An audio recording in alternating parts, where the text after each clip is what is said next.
Hi, everybody. Welcome to our monthly affordable housing program. We are going to just let everyone get logged in and get situated, and we will start the program promptly at noon. Thanks for being here with us today.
All right, it is noon, so I can officially say good afternoon now and welcome to HR's October webinar focused on programs serving veterans.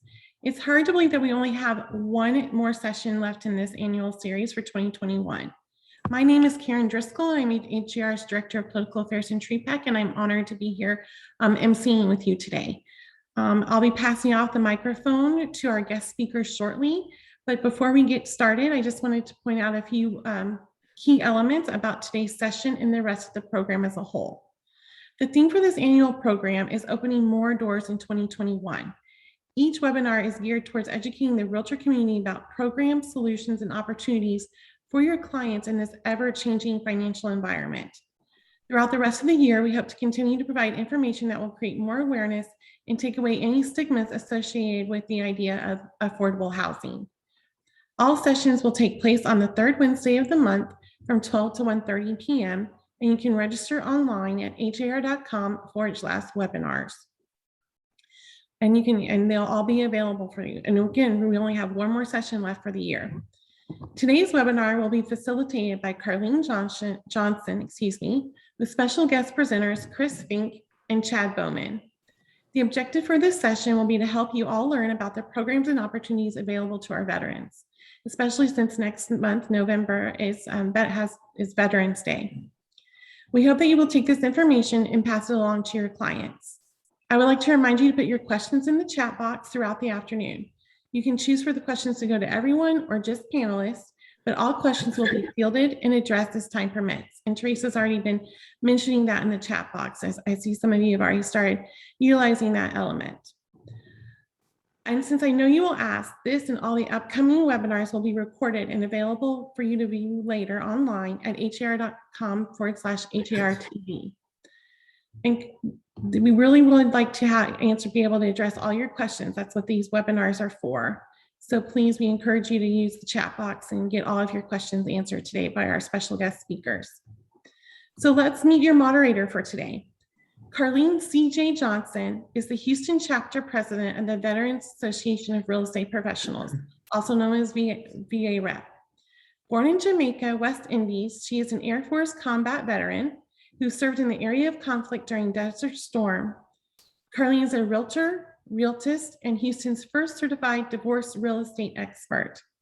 She is a wife and mother of 2 girls. She enjoys reading, dancing, traveling, and trike motorcycles, which are really cool. Her passions include education and advocacy. Thank you again for joining us. Carlene, I'm going to turn it over to you. Oh, you're muted, Carlene. Sorry about that. Thank you. Thank you, Teresa. Greatly appreciate this opportunity. I'd like to say thank you to everyone that is here, and I appreciate all of you. First and foremost, I would like to introduce or give information about VA Rep. VA Rep is a 501c3 nonprofit organization that is, it's a national organization, and we are committed to educating the real estate community so that the real estate community, all real estate professionals can go out and educate the veteran and active military community in their areas. VA Rep Houston was established and has been in Houston for 6 years. And it's a well-kept secret, and we are committed, your current board is committed to changing that. I wanna introduce, we're going to be introducing, we have 2 guest speakers, and they are Chris Fink, who is a member of VA Rep Houston. He's a mortgage loan officer, and also Chad Bowman, who is with Veterans United. Which is a mortgage loan entity, and they are going to present some great information, but our main objective for today is to provide information that you all can take and share with your fellow veterans. I'm sorry, with your fellow real estate professionals, so that they can educate the community, their sellers, their buyers, whether they are veterans or military members. So we have an informed community. For more information regarding VA Rep, you can visit varep.net, and also varephouston.org will give you an overview as to your current VA Rep Houston board members. Now, 2 myths I want to put out there with regard to VA Rep. First and foremost, Veterans Association of Real Estate Professionals, a real mortgage lender. Anyone that touches a real estate transaction is considered a real estate professional. Second of all, you do not have to be a veteran to be a member of the Veterans Association of Real Estate Professionals. All we ask is that you be passionate about sharing information and servicing the veteran community in the manner deserved. I think at this point, I'd like to go ahead and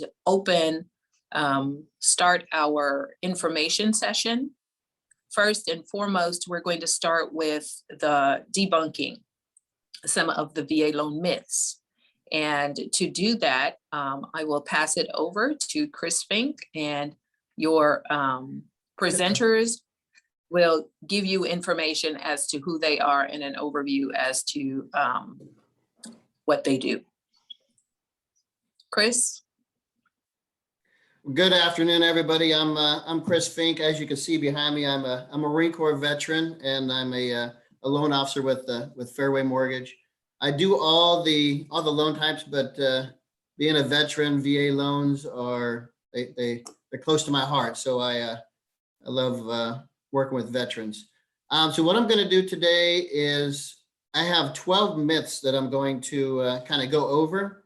And if you have any questions, go ahead and put that in the chat. Myself and Chad we'll kind of monitor that and answer any questions you may have. Chad will be going over some stuff in his presentation that some of your questions might touch on. So one way or another, we'll get all your questions answered. So with that, I'm going to share my screen here. And let's see. All right, can everybody see my screen? Okay, so I'm going to go over 12 myths. And the first one is veterans only have one chance to use their VA loan. You don't have to pick and choose when you get to use your VA loan. You could use it one time, you can use it 10 times, just as long as you have enough VA entitlement. You can use it multiple times. When you purchase a house with your VA loan and decide to move, you can have your VA entitlement restored and use it again and repeat that throughout your life. So you're not just you're not stuck on just using it one time, having to figure out, okay, which house you want to use your VA loan. There's no maximum number of times you can use your VA loan. What I'll do is I'll pause a couple minutes to, if anybody has any questions, I can answer for a couple minutes between, or I could just, I'll just flow on to the next one, and we'll monitor the questions in the chat.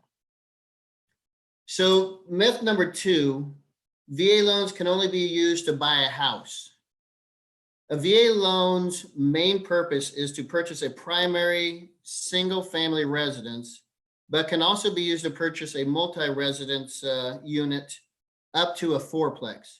So if you have a duplex or a 4-plex you're wanting to purchase, you just have to live in at least one of the duplex, one side, and rent out the other, or one of the 4-plex. As long as you live in one of the units, it can also be used to build a new home or an existing. You can also purchase a mobile home or a manufactured home as long as it meets the VA standards. You cannot use the VA loan to purchase an investment property or land, but we'll kind of go over the land thing a little bit later. A veteran can go through the Texas Veteran Land Board and purchase land. VA loans are, let's see, myth number 3, VA loans are small and only ideal for starter homes. The rules changed in January of 2020. The standard VA loan limit is $548,250 for most counties, but there's no cap on VA loans. Some mortgage companies put a cap on it, on the VA loan, but for most intents and purposes, there is no cap. If they're wanting to purchase a home above $548,250, it's considered a VA high balance loan, which generally has a higher interest rate. The VA high balance loan does not require a down payment. This rule changed in 2020 as well. It used to be that veterans would have to put down 25% for a high balance, but that is no longer. Myth number 4, VA loans take too long to process and close. VA loans have similar turn times to other types of loans such as FHA and conventional. They do not take any longer to close than any of the other loan.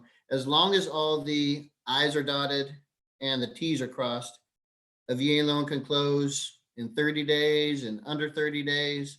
What I mean by that, as long as the client has submitted all their updated pay stubs, W-2s, bank statements, or any documentation requested by the loan officer or underwriting, as long as the documentation flows smoothly, it can be closed within 30 days or under.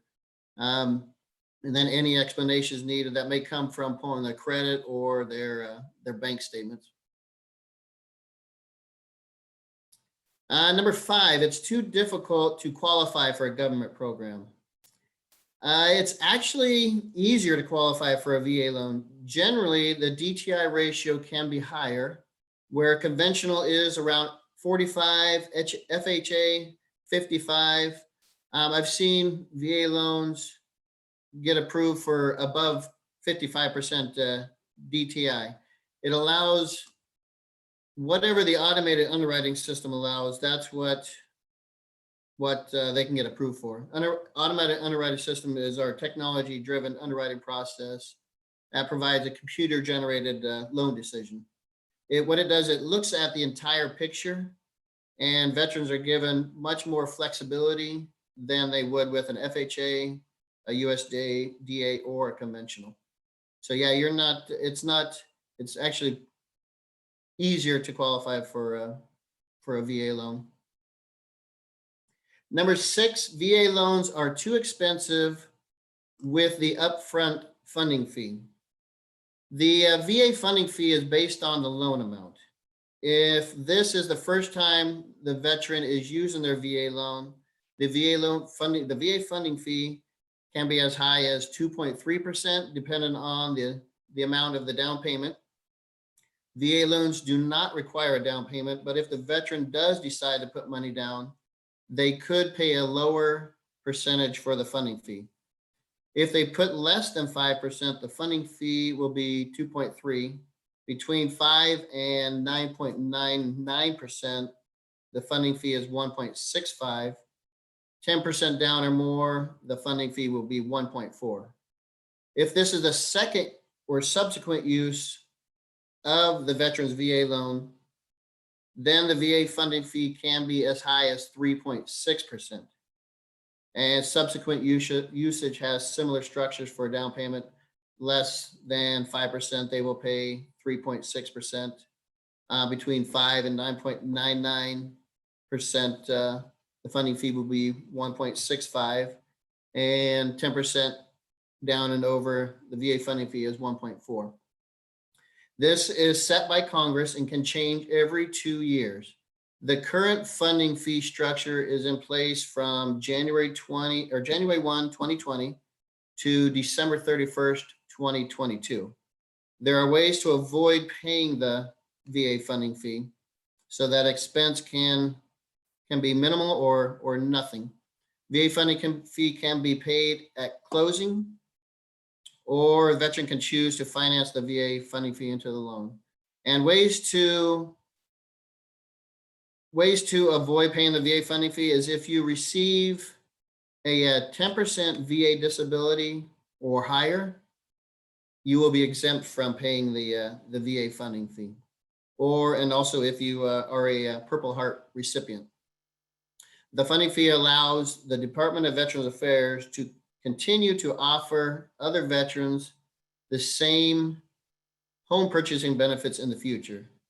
The VA loan program is self-sustaining. It does not use taxpayer dollars or use funds from the VA, from other VA benefits. And thanks for the funding fee. The VA loan program offers an affordable and long-term buying option for veterans and service members without a down payment or mortgage insurance. So the VA funding fee is a way for the Veterans Affairs the veteran not to have to pay the mortgage insurance. Hey, Chris, we've got a question on the chat there. Did you see that? I cannot see the chat. Okay. So I'll read it for you. If someone's eligible or VA loan eligible, are there any programs available to assist in closing costs or other costs affiliated with the loan? There are. You can use what I like to use TSHAC a lot. So you can use down payment assistance programs, and there's several of them out there in Texas. There's TSHAC. You can use like you can get 3%, 4%, or 5% down payment assistance, and it's based on the loan amount. And the caveat is that the program themselves, like TSHAC, they set the interest rate. So it wouldn't be like myself, my mortgage company, or Chad's. We would be for that. It's the program themselves, but they do have down payment assistance that they could utilize. And if you, for example, TSHAC, if you are in your home for at least 36 months and do not sell or refinance, that say it's 3%, the 3% down payment assistance you receive is forgiven. You don't have to pay it back, and it's not included in your monthly payment. Does that answer your question? I don't know if they can tell us on the chat or not. Okay. And they want to know if somebody else said, can it be used for the funding fee? That I have never been asked that question, so I honestly do not know. I would add too about that, Chris, if it helps folks that are listening to this and haven't come across the VA funding fee, 3.6 is the highest you would ever pay, like you mentioned. That actually is very low compared to like an FHA loan. When you look at all the costs of an FHA loan, you'd have to charge a VA funding fee of close to 20% to actually equal the cost of an FHA loan. So it's considerably cheaper. And like you said, you roll it into the loan. So there's not really a reason to pay it with cash or to have somebody cover it. It rolls into the loan and makes it easier to by financing it. Exactly. That's that's one thing I love about the VA loan. It's actually, it's easier to qualify, and in the long run, it's a lot cheaper since you don't have, like FHA, you'd have to pay mortgage insurance, and conventional, you'd have to pay mortgage insurance up to 20% of loan to value, and then you can get rid of it. But with the VA loan, you pay the VA funding fee, and then you pay no mortgage insurance after that. All right, number 7, vets have to be discharged or retired to use their VA loan benefit. If you're still on active duty, you can use your VA loan benefit if you have 90 consecutive days active duty time during wartime or 181 days during peacetime. Once you've served your obligated military time and are now a veteran, you have to have served for 24 continuous months. There are not exemptions to this rule at all. The wartime, peacetime, I think in my adult lifetime, I think we've always been in wartime. So that one is going to be 90 days unless somehow we become peacetime, becoming in peacetime or something. But I haven't seen that in my adult lifetime. Let's see, number 8, members of the reserves or National Guard are not eligible. Those who serve in the reserves or the National Guard are eligible. The same rule applies as does individuals who serve on active duty. If someone in the reserves or National Guard spends 90 consecutive days in active time or 181 during peacetime, they can purchase a home using their VA loan when they meet that obligation. Now, if they don't have the 90 days and they're just doing their monthly drills do not count towards the 90 or 181 day time period.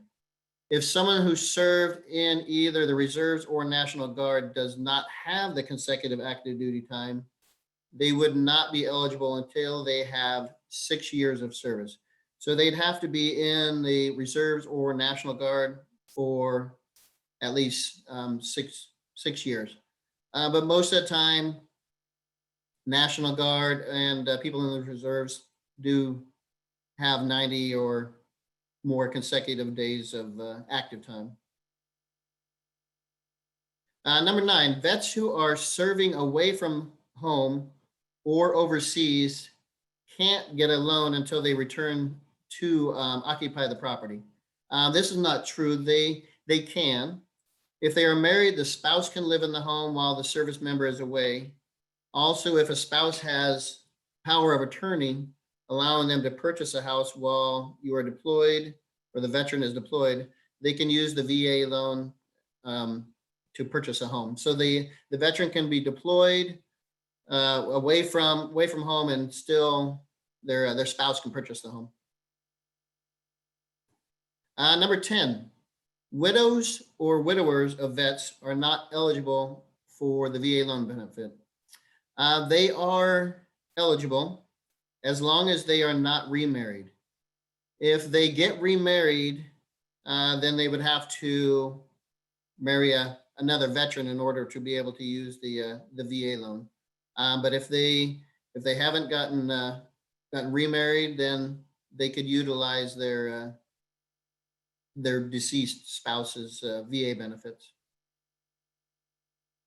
VA loans require perfect credit scores. Now, a perfect credit score is 850, and I'm not sure how many people have a perfect credit score, but I definitely know I don't have one. But the VA loan, there's no floor to the credit score, and it depends on the lender. Some lenders require a 580, some require a 600 or even higher in order to qualify. My company just recently went from 600 to 580 to be able to qualify, but I've seen some companies have to have at least a 620. So definitely far from having a perfect credit score, but they have to have a decent credit score at least.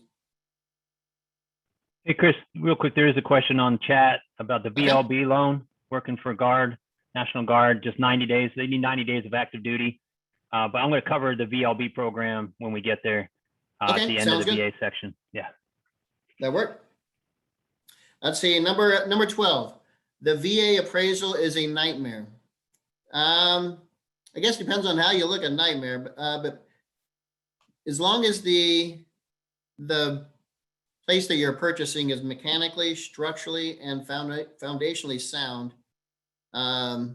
if any other of those issues, they need to be fixed by the seller, which the other types of loans are pretty much the same.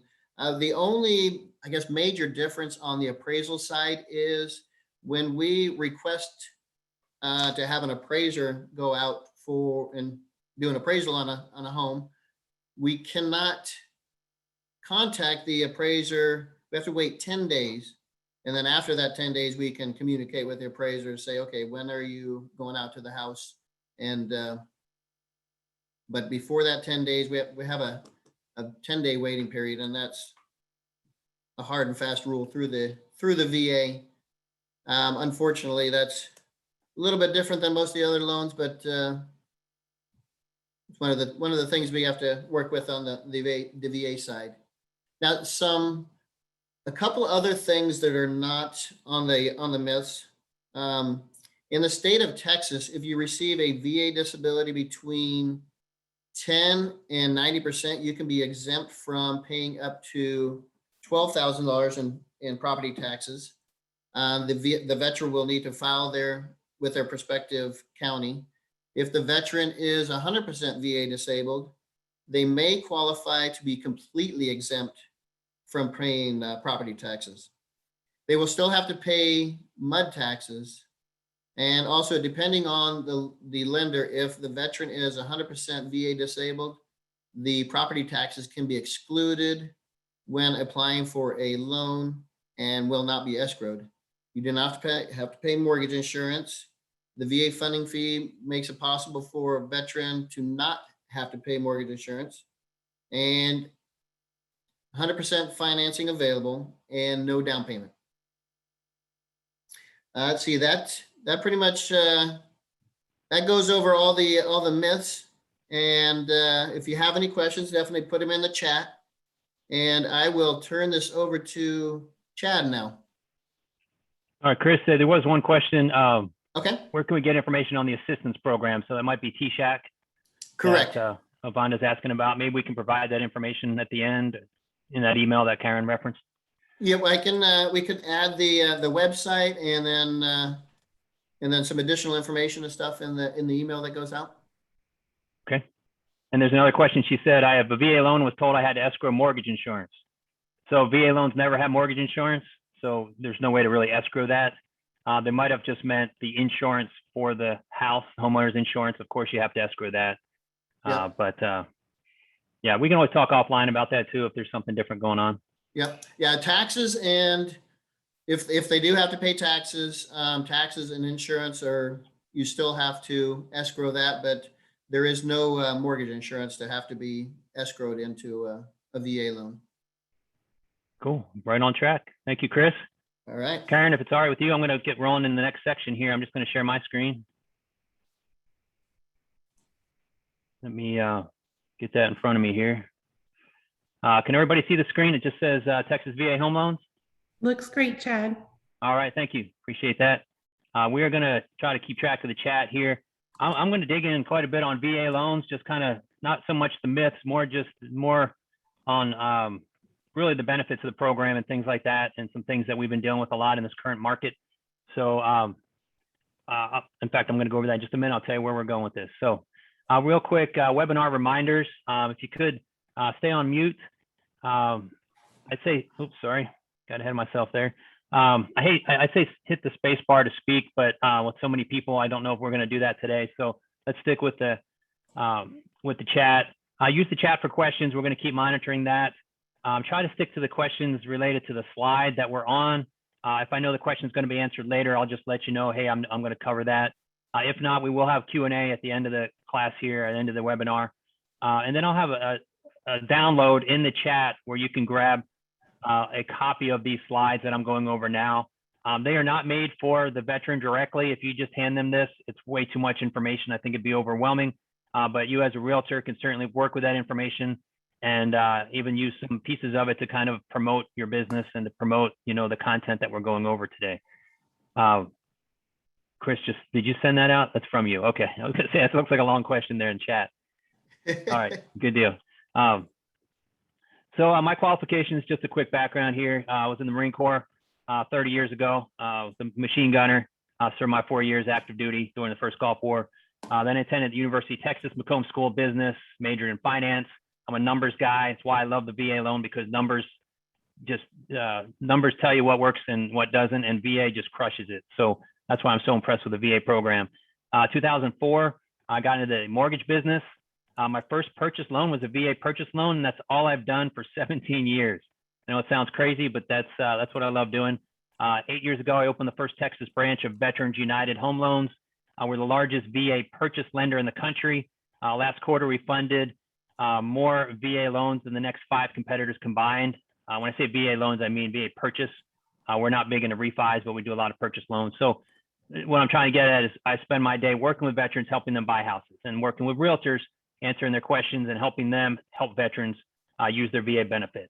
For the last roughly 12 years or so, I've taught for the Austin Board of Realtors. And then a couple of years ago, I started teaching for the Houston Association of Realtors. And I've got a 3-hour CE class that I teach that's coming up in November. And I'll give you that information at the end of the course today, or end of the webinar, where you can get more information on VA loans and how to work with veterans. So quick overview. Today, I just want to focus in on really 3 things. One is that VA really is the most affordable program out there. There's lots of different things you can add and take away or try different things, but at the end of the day, everything that I've seen, VA is the most affordable. And the second thing is it's really the easiest loan to qualify for. There are times when you can't do it with a VA loan, but they're one-off situations, and I'll explain that later on. And then the third thing is you can use the VA loan with the VLB program, was the Veterans Land Board, Texas Vet they call it, for a lower interest rate. There's a catch, but when it fits, it makes sense and we use it. And when it doesn't, we don't use it. So I'm going to dive into that at the end of this VA portion here. So we probably have about 20 to 30 minutes. Definitely going to take your questions along the way.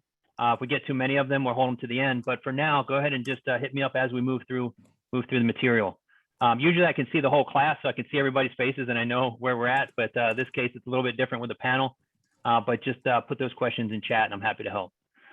So VA loan benefits. Okay, usually I throw it out there and ask everybody to tell me what they think of before I pull this up. But the three main things: no down payment, the competitive interest rates, and no private mortgage insurance. Okay, so you know those things. Major reasons why you want to use a VA loan if you're a veteran. I say competitive interest rates, but most of the time it's lower than a conventional or FHA is generally around the same as far as rates, but FHA of course has mortgage insurance, so it costs a lot more. I will tell you that for the last roughly 16 years, VA rates were lower than conventional. Last 6 months or so, or at least during COVID, there's been a lot of improvement on conventional interest rates, so they have gotten a lot closer to VA, so they're more competitive. But that's not how it's been for most of the time that I've been in the business. And I anticipate over time, you'll see the VA continue to kind of dominate when it comes to interest rates. So a couple of other benefits to consider. We've got a whole bunch on here. One is high loan limits. I've met veterans before that don't want to use the VA loan because they said the limits are not high enough. As Chris mentioned earlier, that changed in January 2020. I'm going to go over that specifically in just a little bit here and tell you how those loan limits work. Easier to qualify for. So I can just tell you when we get into debt to income ratio and income history, employment, things like that, there's just a lot more flexibility with the VA loan. So that's another huge benefit. Gift funds are another cool thing we can do with VA loans. You can get gift funds to pay off debt, to reduce your debt to income ratio to help you qualify. You can get gift funds from a family member or somebody related to you to come up with earnest or option money so that you don't have to come out of pocket with that. You can have them give a down payment. There's no limit on the gift funds that you can get from a family member. They can give you $1 million if they want to, but in that case, you probably don't need a loan. You probably just pay cash for the house. VA loans are assumable. So it's one of the huge benefits of VA loan. You don't see a lot of assumptions happening in the last several years because rates have been so low. Instead of assuming somebody's loan, you're going to go ahead and just get your own loan and get a great rate. But as rates start bumping up, it started happening several weeks ago. We are going to end up in the 3s and the 4s and the 5s. Those interest rates that were locked at 2.25, 2.5, 2.75, they're going to look really, really good to people that want to potentially assume your VA loan. So how that works real quick is that, you know, I'm a Marine Corps veteran. So if you're going to assume my VA loan and you're not a veteran, that's going to tie up some of my entitlement in my house, the house that I'm selling to you. And I'll talk about entitlement a little bit later. But if you're a veteran, like for instance, Chris, if he were to assume my VA loan, he could assume my VA loan and purchase my house with that. And then I would swap out entitlement with him and get my entitlement back to go purchase another home. So you can do that with another veteran that has the entitlement available. So there's a lot of flexibility there. Credit score, lower credit scores available. This is such a changing thing. I almost have to have a graphic here that can change all the time because, as Chris mentioned, they're down to 580. So we're finding we're actually up to 680 during the whole pandemic and have worked down to 660 and 640, and now it's 620. But I put 620 there as just a generic space holder kind of thing because a lot of lenders are around the 620 range. But again, some lenders go down even to 580, maybe even lower. That being said, pricing is better when you're over, 600 or 620, 640, 680, 700, 720. So having a higher credit score will really make a difference in the long term.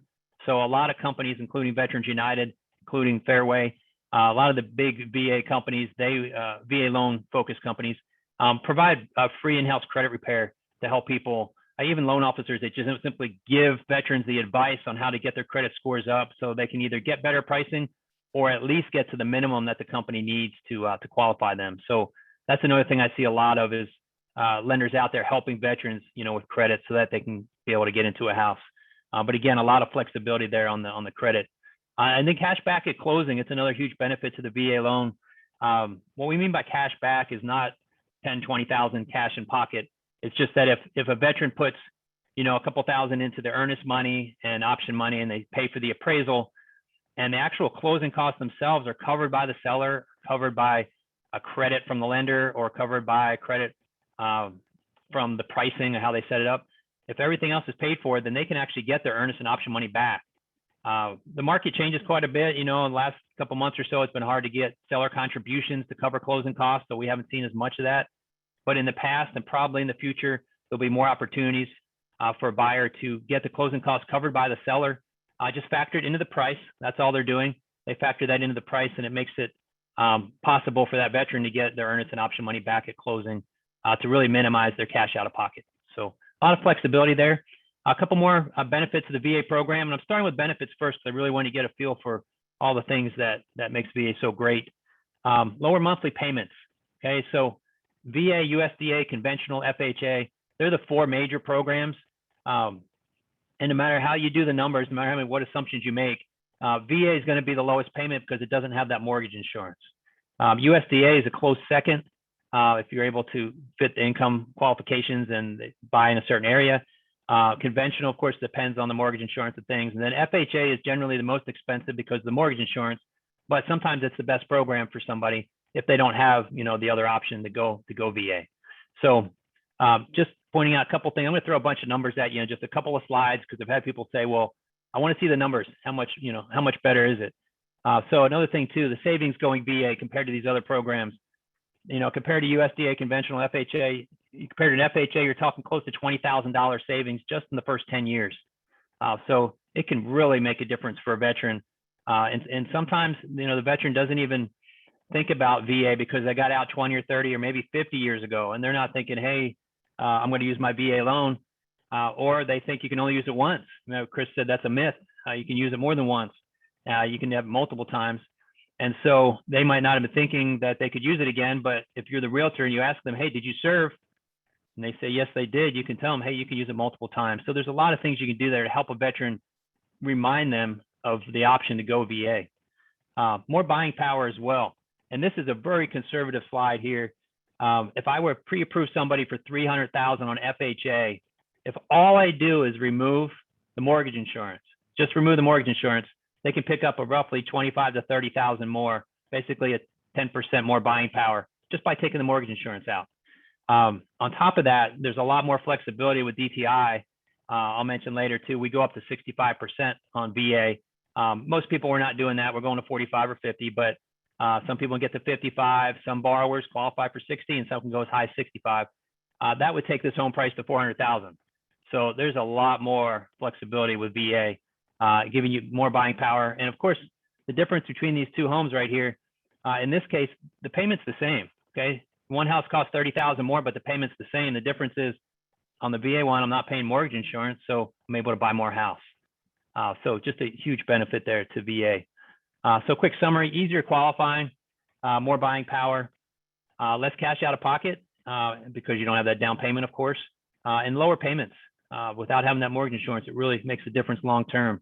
I do have my own common myths and misconceptions. I'll hit these out real quick. VA loans can only be used once. I started with the same thing Chris did. Of course, you can use it multiple times. I had a VA borrower that had 4 VA loans at the same time because he accumulated property over time. Now, at some point, you've got to sell the properties to free up the entitlement. That's a long story. I'm not going to jump into that today, but just know there's a lot of flexibility there. You can do a lot with multiple properties. Second thing is, I hear this a lot, that the VA loans cost the seller more. Okay, and unfortunately, the way that VA has been over the years, there's a lot of misinformation, but also in the past, there was so much required of a seller that they're afraid to even accept a VA offer, which is not good for veterans, right? So the fact is the VA does not require the seller to pay anything. They just don't require that. Now, if the lender charges a lot of lender fees, then there may be a situation where you have non-allowable expenses that have to get pushed to somebody else. So the lender will have to pay it, or the realtor, or what typically happens is it gets pushed to the seller. Most lenders out there are not charging a 1% origination fee anymore. Some don't charge any. We don't, in my Austin branch and in Killeen branch in Fort Hood, we don't charge any lender fees at all. So there are no expenses pushed to the seller side. Okay, so really the seller does not have to pay anything. But I do hear it a lot, and every lender's different. So you may want to check with the lender you're working with on that scenario. And then the third thing here is VA loans require VA approved inspectors. I've had people ask me quite a bit over the years, who should I use for my home inspection? There's nobody specific. We're not going to see the home inspection. As a lender, we're not going to see it. So you don't have to use somebody specific. It's up to you. It's really optional. But we do need that termite inspection, of course, because termite's always required on a VA loan, unless it's a new build or some condos. So again, only the appraisal is assigned by the VA. As Chris mentioned, we order it through the VA portal. It's not lender dependent. It's always through the VA. The VA assigns an appraiser. Ironically, it used to be that the VA appraisal taking 10 business days was slower than the conventional appraisals. So it kind of gave conventional kind of the benefit of happening faster. Nowadays, conventional could take 3 or 4 weeks. There's some spots, I'm doing some loans in El Paso that are taking 5 weeks. It just blows my mind. It can take that long. But VA is cranking along in most areas of Texas and doing it quite a bit faster than even conventional. So 10 business days, we're finding about 2 weeks is roughly how quick we're getting those back. So any questions on that, y'all? I'm going to keep rolling here. I've got quite a bit of content coming up, but again, hit us up in chat. Chris and I will both monitor that for you. So here's where I want to go today. This is the meat of my presentation, is the thing that makes VA so different from everything else. So VA pre-approval has 3 pieces to it. Most loan programs, you're looking at qualification, right? That's really all you're looking at. A conventional loan, you don't have eligibility or entitlement. On a conventional loan, you just have, do you qualify, right? Based on income, debts, things like that. Credit, of course. But with VA, you've got eligibility and entitlement and qualification. So you need all 3 to be able to make a deal work. That's what I'm going to go into now, each one piece at a time. So the first is VA eligibility. And my best question for, I think, a realtor to ask anybody they're working with is, did you serve? Just ask if they served. If they did, you can certainly thank them for their service. And you can mention, hey, you might want to check on your VA benefits because a lot of things have changed over the years. You may have more benefits than you thought. Or maybe they didn't serve, but their spouse served. Or their deceased spouse served. Maybe there's options there for them to get a VA loan. So there's a lot there to look at. So I would just start with, did you serve, as a great opening question. Minimum service time. You can say this many different ways. There's a lot of, in the VA guidebook, there's a whole page and a half or something of this information. I try to shorten it down to, hey, if you're currently on active duty, you pretty much just need 90 days of active service. Chris touched on that earlier. That's just because we're in wartime and have been in wartime as long as I've been around. That may change in the future, and you might need 181 days. But at this point, if you're on active duty, it's just that 90 days. Discharged or retired. I served 4 years active duty and then was discharged, honorable discharge. And then there's others that retire after 20 years or even longer. In that case, you do typically need 24 months of active duty that you were in when you served. If you go way back to Vietnam and other time periods, depending on circumstances, you could serve as little as 6 months and still be eligible. At this point, that's more of a one-off. So I'd say really, if somebody served 2 years. Most of the veterans you meet have probably served a couple of years. If they're out of the military now, it's most likely that they're eligible. I work with something like 10,000 clients over the years. I haven't funded that many loans. You got to work with, 20 people to fund 1 or 2 loans. That's how it works. But over all those years, I've only had maybe 4 or 5 people that were not eligible. So it's rare that they wouldn't be. And one of those reasons might be that they had a dishonorable discharge. But there's even a website. I can get that to you later. If you let me know, I'll give you my contact info. There's a website where you can get a discharge upgrade, get out of that dishonorable discharge, depending on the circumstances. So there's a lot more flexibility with VA on that. And then the Guard of Reserves, if you have not been activated on Title 10 or Title 32 orders and haven't done that 90 days that Chris mentioned, then you do need that 6 years of service, which a lot of people have been activated. So that's typically how they get eligibility. So a huge number of people are eligible for VA loans. So being eligible is, serve enough time. But the second piece is how much is available. Okay, so for instance, I am eligible for a VA loan. I've gotten multiple VA loans. I have one right now, but I used up all of my entitlement on my current home. So I cannot get another VA loan right now without refinancing that or paying it off or selling the house. And I'm not doing that. So we're going to go into detail how this works here. So entitlement, this is my way of describing it. And there's going to be some numbers that pop up on here in a second. The VA, technically, entitlement is based on 25% of the loan. The VA guarantees it. I don't look at it that way. I just look at how much can you get a house for without any money down. So what's your zero down option? And really, I see 2 options. The one is full entitlement. Okay, so if you have full entitlement, that's going to be 1.5 million limit. I'm saying limit because Veterans United, we stop at 1.5, and I know multiple lenders that stop at 1.5. Chris may not, his company may actually go higher than that. If you're bumping up against a 1.5 concern on a regular basis, just give us a call. We'll work something out. But most people aren't obviously worried about that. We've done a handful of loans in the 1.2, 1.3 range. We're talking about affordable housing today, so we're not talking about necessarily $1.3 million houses. But full entitlement, which I'm going to describe in a minute, you can go to 1.5 million with zero down on a VA loan. Before January 1st, 2020, it was not going to happen. If you went to 1.5 before that date, you put down 25% of the difference over the VA county limit at that time. You're talking $250,000 or more you would have had to put down at that point. It would have been a huge down payment. Partial entitlement, and I'm going to explain that in just a minute. Partial entitlement is actually limited to $548,250, and I'm going to show you how I explain that in just a minute here. I did have a question before I go on the next slide that breaks this down. Discharge upgrade, get my client around dishonorable. I will get that information out to you. We'll save this chat. We'll be able to get that. You can also Google VA discharge upgrade, and you'll actually see a link for that in Google. So 2 options for zero down. Okay, bear with me. This is not how VA explains it. This is just how I explain it. This is my way of kind of trying to break down the VA's way of doing this. It's a little different, a little weird, but here's full entitlement, okay, 1.5. So who has full entitlement? I look at it this way. You've never had a VA loan before. Now, we're assuming you're eligible, right? We already jumped over that fence. We're good with that. You're eligible, but you've never used VA, or you had a home VA loan that was sold or paid off. Our VA loan was assumed by another veteran. So Chris assumed my VA loan and we swapped out entitlement. I've got my full entitlement back, okay? The one other thing is selling your current home before you purchase. So you have a VA loan right now, but you're closing on your house before the new home that you're purchasing. We even do them same day. You can close on both houses the same day, and it frees up your entitlement immediately, and you can use that for the new home. If that's the case, then you're talking about, with many of the lenders that I know of, 1.5 million with zero down, okay? Keep in mind too, over $1 million, there's typically a higher credit score required. But again, that's just if you get into those higher priced homes. Here's where we see much more often coming up is what's called partial entitlement, okay? And that's how I call it, partial entitlement. You're keeping your current VA loan. So you already have a VA loan. Now you're trying to figure out how to get another house and use your VA again. So it's called partial entitlement. Or you had a previous VA loan assumed by a non-veteran. Therefore, it tied up some of that entitlement. So you don't have your full entitlement available. Therefore, you fall under partial entitlement. And then some entitlement could have been lost to a VA foreclosure.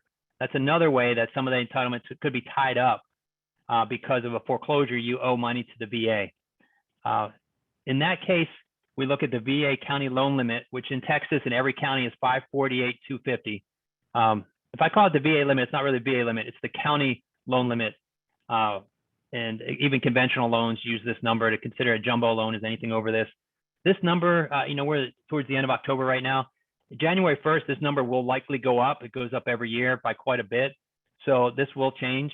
But for right now, that's the county loan limit. And so what happens is if you already have, and I'll show you an example in a second, if you already have a VA loan, then your next VA loan, if you're going to keep it because of partial entitlement, it's going to be limited to those 2 loans adding up to the $548,250. That being said, you can always go over that remaining entitlement amount, but it would be 25% down over that remaining amount. Let me show you an example here. So partial entitlement example, if the county loan limit for this year is $548,250, by the way, it is higher in Hawaii and in California and a couple other areas, but we're just talking Texas today. Your first loan is $200,000 with a VA, zero down. It's your primary residence, of course, you've got to live in it. So you live there for a year. And then you move out and you go buy another house. If you want to keep your VA loan there, you can make that an investment property. So can you own an investment property with a VA loan on it? Yes, as long as you live there for at least a year. So now we've got remaining entitlement. If you want the entitlement, how I'm explaining it is zero down up to $348,250. So you can get another VA loan, zero down, $348,250. Now you've got 2 VA loans. The first one's an investment property. And now you've got this one here. The question was, is the same for foreclosure? I need you to clarify that, Linda. I'm not sure. if you do have foreclosure, definitely on a VA loan, it will tie up your entitlement until you pay them back. But since you brought up foreclosure, I will mention something. This happens quite often. Well, sorry, it doesn't happen often because foreclosure is the lowest on VA loans in any other program most years that you look at it. But what can happen is if this first VA loan here, you see I'm pointing to, the first VA loan was a foreclosure on VA, you've got to pay back the VA to get that entitlement back. However, if you want to just use your remaining entitlement, you can do that on a VA loan and just not pay back the VA on the first portion. So I'm not sure why VA does that. And not every lender does it that way. I know some have a hard stop and say until you pay back the VA, you can't use that remaining entitlement. But over the years, we've done plenty of loans like this where you don't pay back the VA for the foreclosure, but you still can use remaining entitlement. So it can get freed up. But this part of the entitlement that first time is not going to come back to you until you pay back the VA. There's really no exception that I've seen to address that. So that's the example of partial entitlement. Now, if I would have sold this first VA loan, sold that house, paid it off before I bought the second one, then I'm at full entitlement. I can go to 1.5 million. The catch is that 1.5 is about entitlement. That has nothing to do with what I qualify for. Okay, it doesn't mean I can afford a $1.5 million house.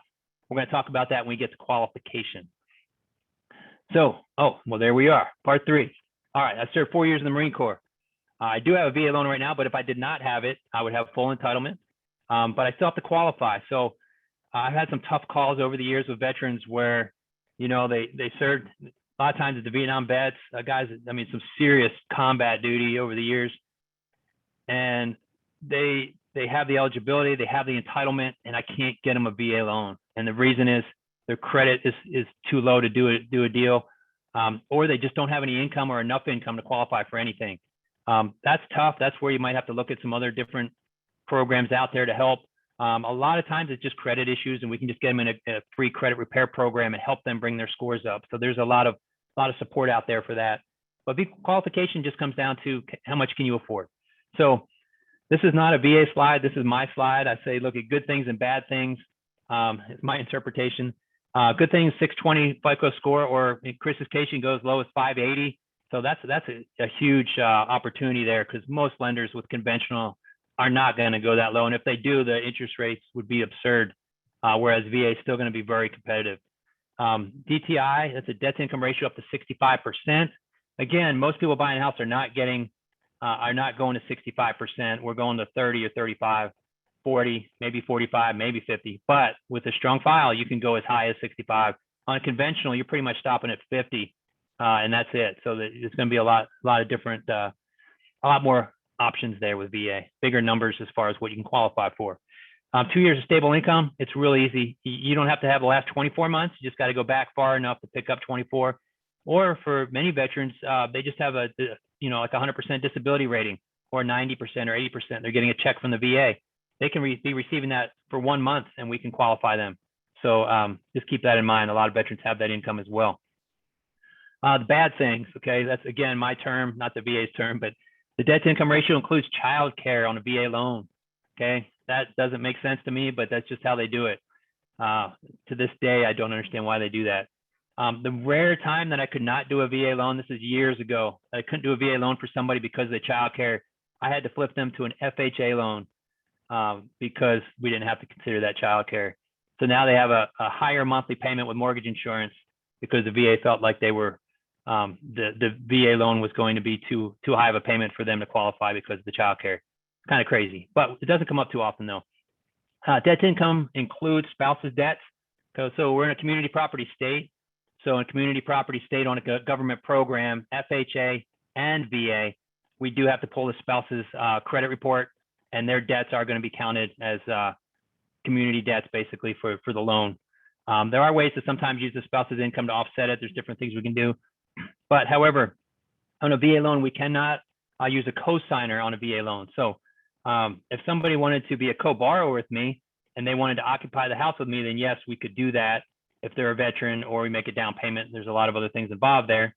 But you cannot use a co-signer just for the purpose of having income. If I don't have enough income to qualify, I need to find somebody else. It's probably going to be an FHA loan or a conventional. Let me read the questions real quick you've got for me in chat.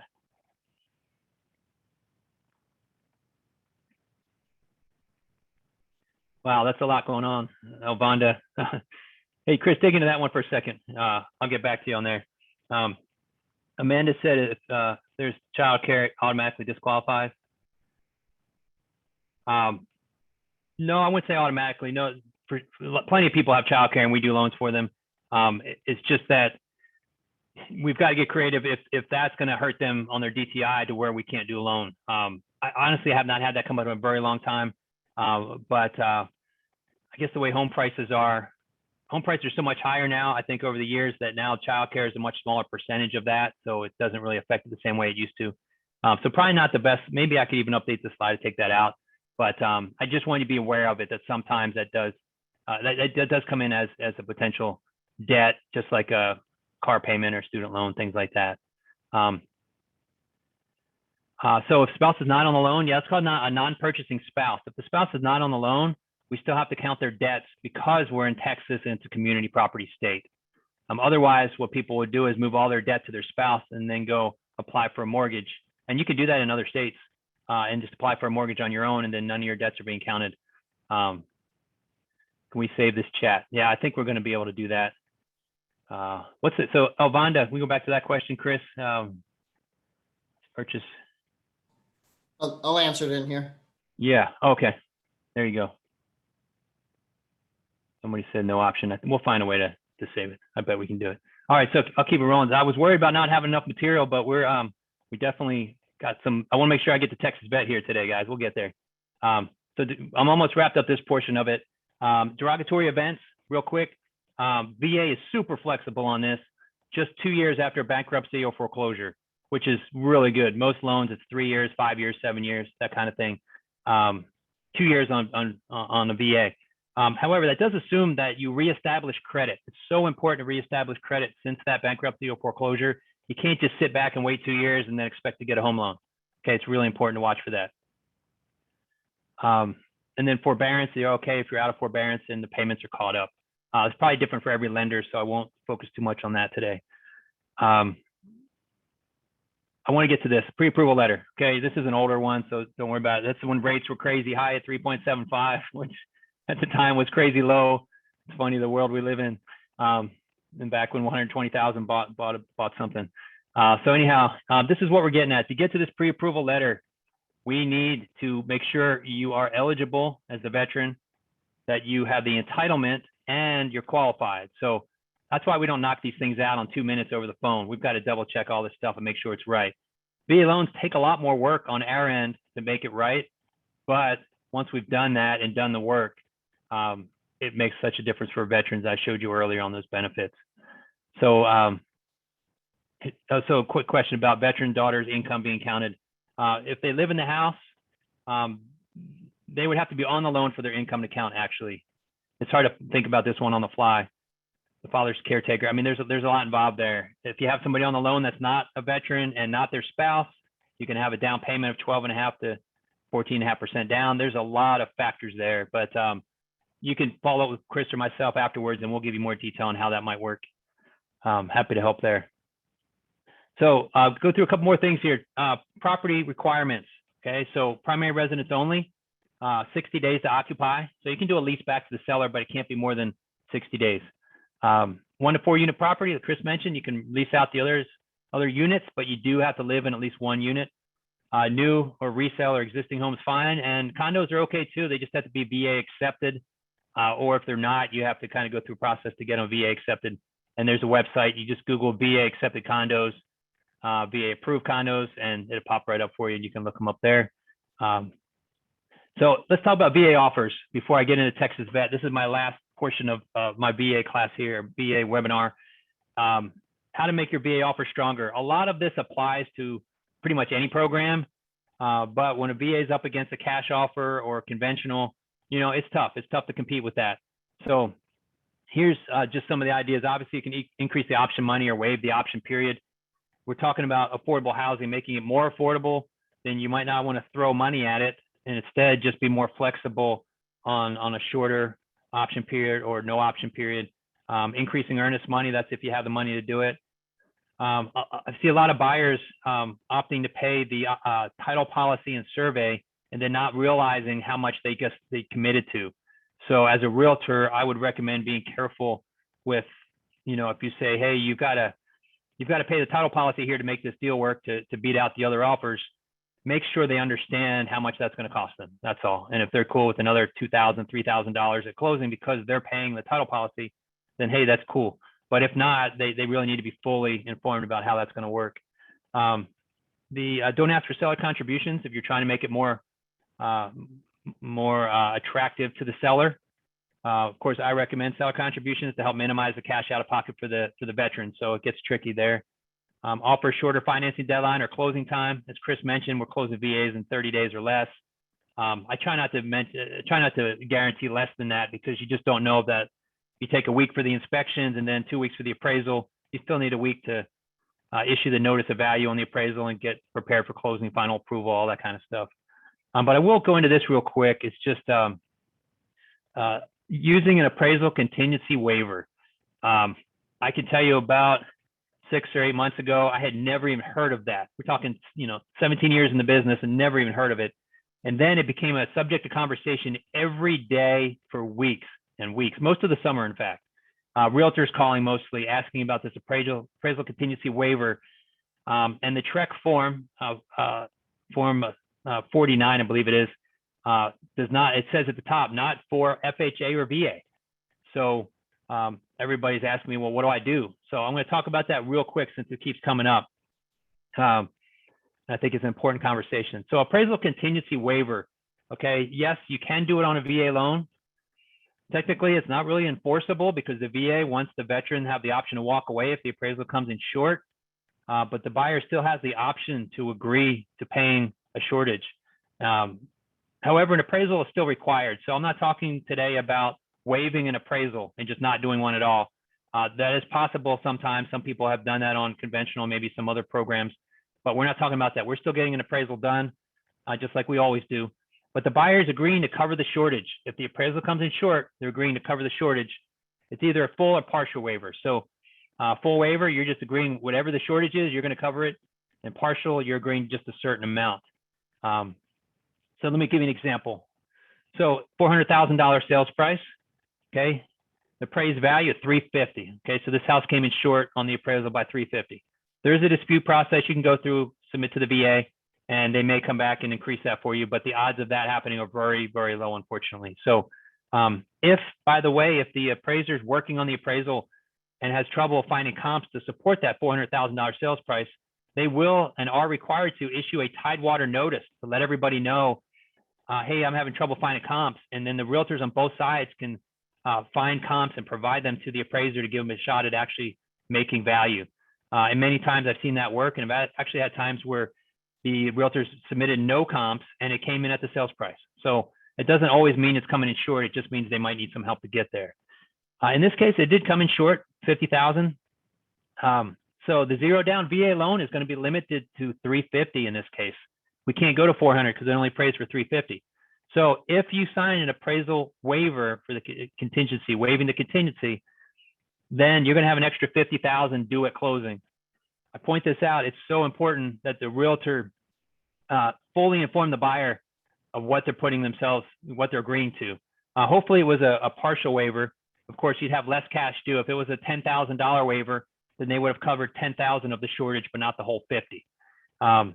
It's just important to make sure they understand how much they're bringing to the table in a situation like this. I've got one right now, 1.3 million, and it's 100%. I mean, it's a full waiver and 100,000 earnest money and no financing deadline, no financing period. So if anything goes wrong, he loses 100,000. That's it. You're done. The appraisal came in slightly short. I can tell you this too.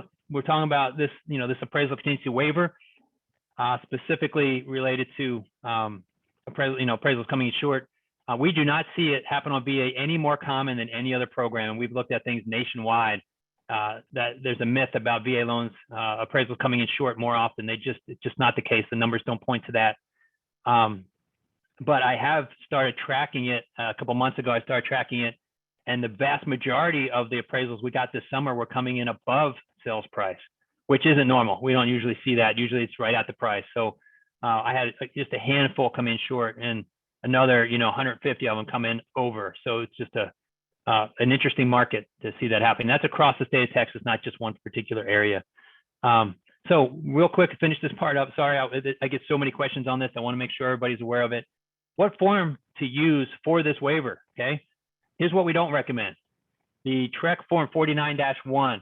TREC says it's not made for VA or FHA because they're trying to protect themselves and everybody that uses it, because VA does not want you to put in writing that, you know, the buyer is going to be locked in there to pay the difference. Special provisions. We see a lot of realtors put in special provisions. I've heard that's practicing law, not recommended.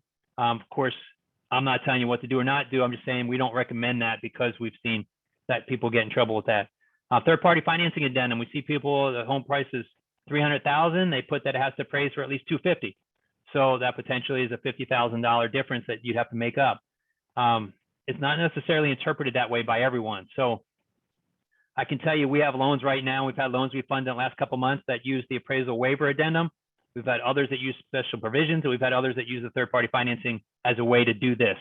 It doesn't mean you can't do it. It's just that we're not recommending it, because ultimately the solution is for the buyer to consult a real estate attorney, and the attorney basically creates a form or already has a form that looks just like the TREC form, but it's allowing them to move forward and agree to pay the difference.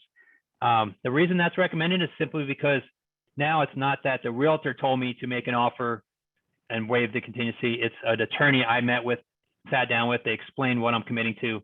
That's a way for them to be responsible for, you know, consulting the buyer versus you being on the line for that. And I only mention that because I already had multiple, I'd say multiple, but it's only 2 times where buyers said, hey, I didn't realize what I agreed to here. And it's like, come on. So if you have an attorney involved, I think that could really help you kind of stay out of the path of that issue. So last word on waivers: the appraisal contingency waiver may be waived. Appraisal contingency, sorry, may be waived on a VA loan, but how you do it is up to you and your broker. So doesn't matter what Chad said. That'd really get you in trouble. Say, well, Chad said such and such. That's not going to help you. What matters is how your broker wants to do it. I know some brokers and some brokerages have a form that they use, and that's what everybody in the office uses. Everybody has their own system. Some offices, by the way, will not do this. I've had listing agents call me and they say they won't accept an offer from VA even if they have the full waiver, because they said it can't be enforced, which there's something to that, because ultimately the VA is probably going to help them get out of that if they needed to. On my end, I'm looking at helping veterans, and if they're agreeing to pay the difference and people are going to keep their word, then I don't see an issue, because they're going to do what they said they're going to do, and it should all work out. So anyhow, I didn't mean to overdo that on the waivers, but I get so many questions about it. I just want to make sure we covered it. So a loan summary here, back to this. It's the most affordable program, easiest to qualify for. That's what I'm trying to tell you about. And it's used with the VLB for a lower rate. So finally, let's get the VLB. I'll knock this out for you, and then we'll be opening up for Q&A in about 10 minutes. So Texas Vet Program. VLB is the Veterans Land Board. It's in Austin, covers the whole state of Texas. Their website is vlb.texas.gov. I've been using this program 12 to 14 years, something like that, heavily involved with it. It's a really great program. I've had times where I've used this on a whole bunch of loans in 1 month, and I've had almost a full year where I went without not using it at all because of the interest rates being higher or lower compared to VA. So it's a come and go kind of thing. There are 3 programs. There's 2 requirements. There's 1 purpose. Okay. This is the state program that I'm going to talk about right now. The nationwide VA program is what Chris and I have covered up to this point. Okay. And Chris, are there any questions in chat that I need to go over before I jump into TextVet? Not that I've seen. No additional ones. Okay, great. And I figured Karen would say something if I'm talking too much, so I'm just gonna keep rolling. 3 programs. All right, 3. It's real easy. There's a land-only program, home improvement program, and housing assistance program. I am not involved with the first 2 because they're direct with the land board, but I am involved, and other lenders will get involved. You have to use a lender for the housing assistance. So real quick, the VLB Direct Loans, you've got land only, you got home improvement. Land only is up to $150,000, home improvements for $50,000. This home improvement, by the way, is after you purchase the house. It's actually a great program for buying land. This one on the left side here. Interest rate might look high, but for land, it's actually pretty good. It's 5% down up to $150,000. You can get quite a bit. So talk about affordable. That's a great way to get some land. And then the home improvement, once you own the house, you can borrow up to $50,000. Again, both of these programs are with the VLB. And again, I will give you copies of all of this so that you all have it to reference later, and also just to follow up with me if you have questions. So the Housing Assistance Program, it's called VHAP. That's the one we call text vet or VLB when somebody's buying a house, okay? So that's where a lender gets involved. It's primary residence only. It's only for purchases. It's not for refinancing. The loan or the credit score is lender dependent. Every lender is different. So you have to check with the lender that's participating where they cut that off. It's up to $548,250, including the VA funding fee. So if you use this with the VA loan, because this is not standalone. In fact, that's the next sentence here. You use it with the VA, FHA, or conventional loan. Because of that, most of the time, 92% of the time, roughly, they use it with the VA loan. It will be capped at the $548,250. You can't go over that.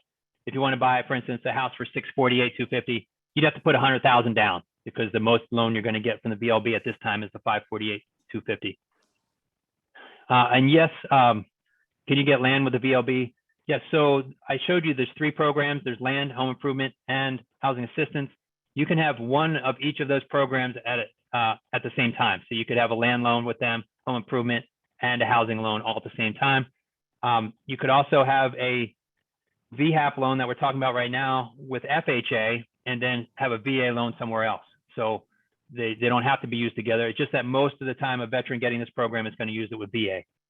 It is through participating lenders only, and their great website I gave you earlier, vlb.texas.gov. If you go to that website, you can look under the county and you can see the lenders that are listed there. I'm listed in 30 counties in the state, but actually anybody that is a VLB participating lender can do any county in the state of Texas. It's just that they wanted to limit it online because they don't want people to have 200, lenders to go through to try to figure out who can do it. So that is the kind of overview of it. I'm going to go into why the 2 requirements. I'm sorry, that's the same piece. So that was the 3 programs. Now we're at the 2 requirements. It's time, two time. You need time in Texas, which is 1 day. It used to be 12 months. It used to be home of record Texas, all that. You don't need that anymore. You just have to be in Texas for 1 day with the intent to stay here. You can't just fly in, hang out for the day with some live music or whatever, and then head back. You gotta be living here. And then 90 days of active duty. However, if you're out of the military and you need a 2 years of service for the VA loan, then you're going to need that 2 years in order to use your VA with the Texas Vet Land Board. I had somebody that had served a little over 90 days and it was not enough for the VA loan, but it was enough for VLB. So she did a VLB, this Texas Vet loan I'm talking about, with an FHA loan. So the VA was not an option for her. So there's a lot of flexibility there, what we can do. So that's the 2 requirements, is time basically.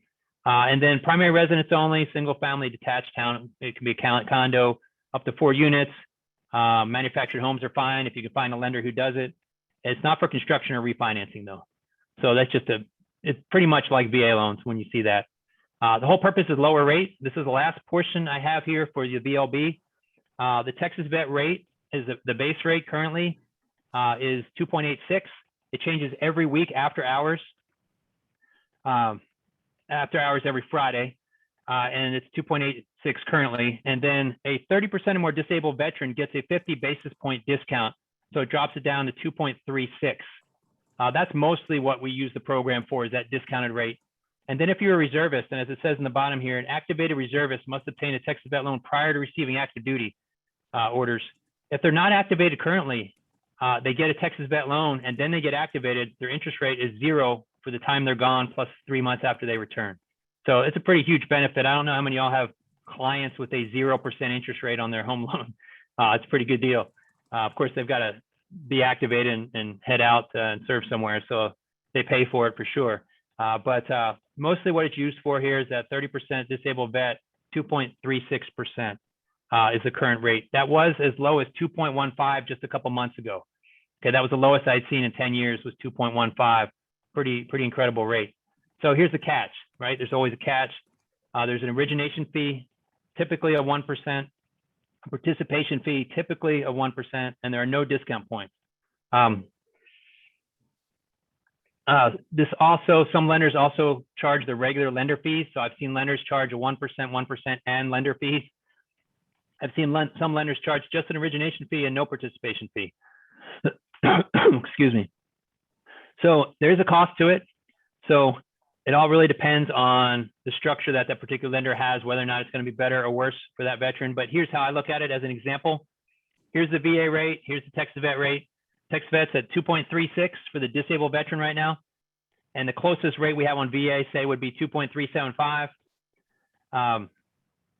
This is the cost you'd have for the VA based on the credit scores over here. Just a rough cost. That's the origination and any points they would need for that rate.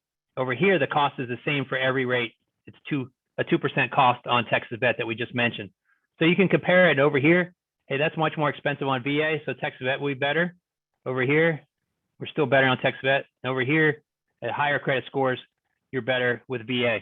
I've had plenty of times where VA, you could buy down to 2.25 on a VA loan for much less than the 2% cost on Texas Vet. So higher credit scores usually just go straight VA. Lower credit scores that have the 30% rating will benefit from the Texas Vet program.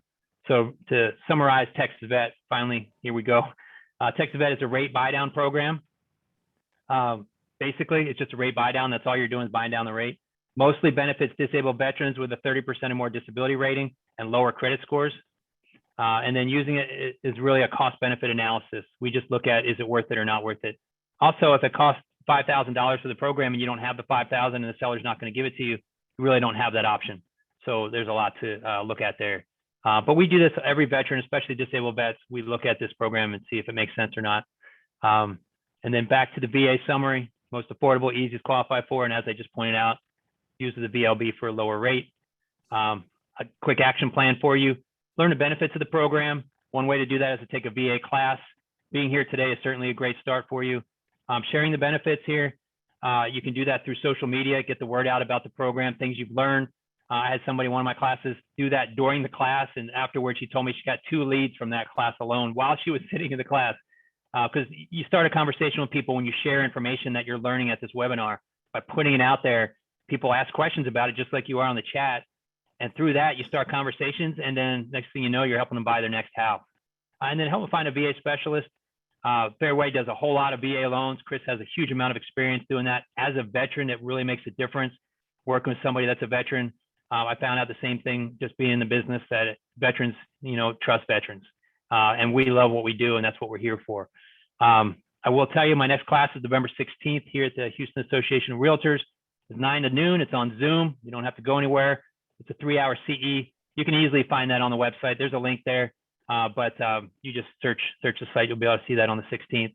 But that's 3-hour CE. It's a lot of information we've covered here, but more about inspections, contracts, and all kinds of things in between. Here's my contact info. Chad@vu.com is the best way to reach me as an email address. You can call or text me anytime. And then chadbowman.com, if that's the only thing you remember, you can find my website there. Happy to help. And thank you for supporting veterans. It's awesome that you guys are here today. We really appreciate it. And my apologies to everybody. I left you 11 minutes for questions. I meant to go faster, but it's hard to stop me on this stuff. But Karen, you got to stop me here. I'll just keep talking. No, great job. Thank you so much, Chad. We will also send out Chad's contact information in our follow-up email. That was the last question I saw pop up while you had it up. And then Teresa also put in the chat the link to sign up for the class that you mentioned. So they have that direct link right there in November. Lots of great information. Carlene, did you have something that you wanted to add real quick? Yes, thank you very much. What I wanted to do was, if you enjoyed this class and this information and you feel that other real estate professionals need it, please share the information. And also, VA Rep is committed to getting this information to real estate professionals so that we can share it and have events sharing it with the veteran and active duty community. We have over 300,000 veterans in the greater Houston area. And so please join, become a part of our mission for VA Rep Houston to get this information out and so that we can truly service the veteran community. Oh, thank you so much, Carlene. Absolutely. Thank you to Carlene, Chris, and Chad today for all this great information, and then also for your service to our country. Thank you so very much. I did want to remind everyone that this is the 9th webinar in a series of 10 for this year, and we will be back next month for another session full of great information. Our topic next month will be credit repair and preparing your buyer for home ownership. Oh, we did actually have one question real quick come up in the chat. I'm sorry, guys. Going back to funding fees, does it require the seller to pay anything? What can be pushed to someone else? Chris or Chad, whoever would like to address that. Yes, I mean, the funding fee is almost always rolled in and it's a buyer expense, so it's not going to get pushed to the seller. But everything could be paid by the seller. The seller can ultimately pay all of the closing costs. They could pay the funding fee if they wanted. I mean, it's even up to 2 discount points.